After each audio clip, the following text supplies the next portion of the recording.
Welcome once again on our loose toy review, and this time meron tayo dito ng ating mga Owen Grady's kasi ang dami nila. I acquired this mga Owens natin ng loose na sila, and to be honest, hindi ko alam kung bakit na doble ako ng purchase itong isa. I think I purchased this separate time, kaya hindi ko siguro napansin na meron na pala ako. Anyway, i-compare na lang natin itong mga Owen natin na to. Yan, na meron ako. Kasi okay lang naman na magkaroon ako ng madaming Owen dito. Kasi ang pinaka-original plan ko talaga sa mga Jurassic Park, Jurassic World human figures natin is para magkakaroon ako ng army build ng mga human fig. So, it doesn't matter kung sinong character sila, at least pang additional sila. I might custom yung mga na-doubles ko ng mga characters, paint their hair or their clothes para lang magmukhang another character sila. Pero as of now, check natin yung details dito ng Owen Grady natin.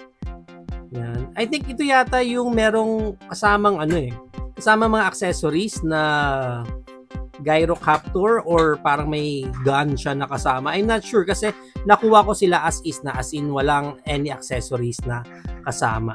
Pero yung pinaka-details nila dito, halos magkaiba din ng face. For me nakikita ko kasi parang dito mas dilat yung Owen Grady natin dito compared dito sa naka-blue na shirt. Although yung pinaka-articulation yan halos same lang naman silang dalawa, but let's compare it na rin dito sa ating Hammond collection na Owen Grady. So kung titingnan natin yung pinaka-face niya, mamaya na lang, lagay muna dyan, nag-video na ako. Parang mas maayos pa yung pagkaka-execute ng mukha ng ating Hammond collection. Yan. Of course, kasi Hammond collection na yan. Pero at least kahit pa paano may konting difference sa pinaka-face nila. Pero dito sa isa talagang dilat siya. Yung pinaka-height natin dito with our Hammond collection, same lang naman. Same lang. Parang ang pinagkaiba lang talaga nila is yung further details ng character natin, and of course yung pinaka-articulation. Kasi itong Hammond collection natin, merong articulation dito sa kamay, naro-rotate yan dito, wala na. And double jointed yung knees nila, pero dito sa basic natin na Owen, single joint lang.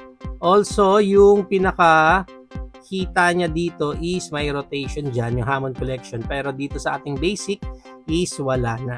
Other difference na kanilang articulation, yung sa waist nila dito kay Owen is may konting bend pa siya ng konti dyan sa pinaka waist, pero dito kasi sa mga basic natin wala nang or up and down sa pinaka waist, naiikot mo lang 360. So yun ang pinagkaiba ng ating mga Owen Grady dito. Sama natin dito si Alan Grant para makita niyo yung height comparison. And then Hammond collection Velociraptor, ating basic Velociraptor.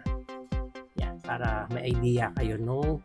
Okay, yan ang pinaka height nila with the Velociraptors. So ito mga loose na Owen Grady ko is nakuha ko na lang yan. Around 200 to 250 na lang sila. Pero again, as is na yung condition nun and wala nang any accessories.